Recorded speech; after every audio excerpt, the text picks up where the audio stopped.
চুরি করে নিয়ে গেছেন, এমনকি ফ্রিজটা পর্যন্ত চুরি করে নিয়ে গেছে।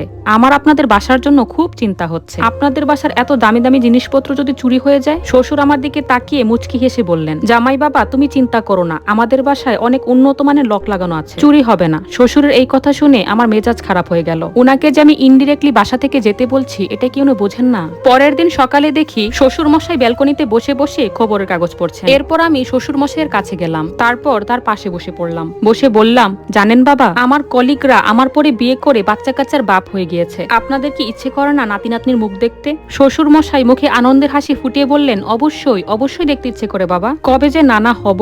আমি তখন মুখটা গোমরা করে বিড়বিড় করে বলতে লাগলাম, সারা বছর যদি মেয়ে জামাইয়ের বাড়িতে এভাবে পড়ে থাকেন আর এত বড় মেয়েকে এখনো সাথে নিয়ে ঘুমান, তাহলে কি নাতি নাতনি আসবে? কিভাবে আসবে? নাতি নাতনিকে আকাশ থেকে পড়বে? শ্বশুর মশাই বেশ অবাক হয়ে আমাকে বললেন, জামাই বাবাজি এসব বিড়বিড় করে কি বলছো? আমি উত্তরে বললাম, নাতি নাতনি তো আসার সুযোগ করে দিতে হবে, তাই না বাবা? কয়েকদিন পরেই জানতে পারলাম শ্রাবণী মা হতে চলেছে। একদিন দুপুর বেলায় অফিসে বসে বসে কাজ করছি, এমন সময় শ্রাবণী ফোন করে বলল, তাড়াতাড়ি খাসির মাংস কিনে বাসায় নিয়ে যেতে। আমার শ্বশুরের নাকি খুব খাসির মাংস খেতে ইচ্ছে করছে। মনে এক রাশ বিরক্তি নিয়ে সাথে করে খাসির মাংস কিনে নিয়ে বাসায় ফিরলাম। আমি ড্রয়িং রুমে বসে বসে টিভি দেখছি, আর শ্বশুর ডাইনিং রুমে বসে বসে খাসির মাংস দিয়ে বসে বসে ভাত খাচ্ছে। আমি একবার টিভির দিকে দেখছিলাম, আরেকবার শ্বশুরের দিকে দেখছিলাম। হঠাৎ করে টিভিতে একটা খবর দেখে চোখ আটকে গেল আমার। খবরে দেখাচ্ছিল একজন লোক মাঝে মধ্যে কুকুরের মাংসকে খাসির মাংস বলে বিক্রি করে। লোকটাকে দেখে চেনা চেনা লাগছিল। হঠাৎ মনে পড়লো, এ তো সেই লোক যার কাছ থেকে আজকে আমি খাসির মাংস কিনেছি। তার মানে?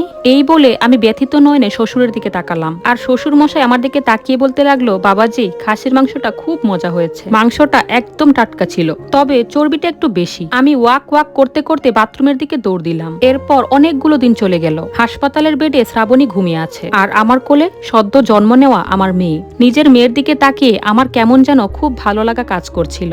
তখন শ্বশুর মশাই আমার পাশে আসলেন, তারপর আমার কাঁধে হাত রেখে পাশেই বসলেন, আর আমাকে বলতে লাগলেন, জামাই বাবাজি তুমি কখনো আমার মতো অভাগা হইও না, আমার মতো ভুল করো না, তুমি আরেকটা বাচ্চা নিও, তা না হলে আমার মতো তোমাকেও একদিন মেয়ে জামাইয়ের অপমান সহ্য করতে হবে। শুধু মা বাবাই বোঝে তাদের একমাত্র মেয়েটাকে বিয়ে দিলে কতটা কষ্ট হয়, তাদের জীবনটা কতটা একাকিত্বে পার হয়, মেয়েটাকে ছাড়া তারা কতটা অসহায় হয়ে যায়। তুমি মাঝে মধ্যেই অনেক কথা আমাকে ইশারা ইঙ্গিতে বোঝাতে, আমি সবকিছুই বুঝতাম, কিন্তু বুঝেও না বোঝার অভিনয় করতাম, কারণ আমি আমার মেয়েটাকে ছাড়া থাকতে পারি না বাবা। তুমি আমার কষ্টগুলো সেদিন বুঝতে পারবে যেদিন তুমি তোমার মেয়েটাকে বিয়ে দেবে। তোমরা ছাড়া আমাদের আর কে আছে বলো? তাই মাঝে মধ্যে আমার নাতনিটাকে নিয়ে আমাদের বাসায় বেড়াতে এসো, আমরা দুজন বৃদ্ধ মানুষ সব সময় তোমাদের পথ চেয়ে বসে থাকবো। শ্বশুর মশাই কথাগুলো বলেই চুপচাপ চলে গেলেন, আর আমার চোখের এক ফোঁটা জল আমার মেয়ের গালে পড়লো।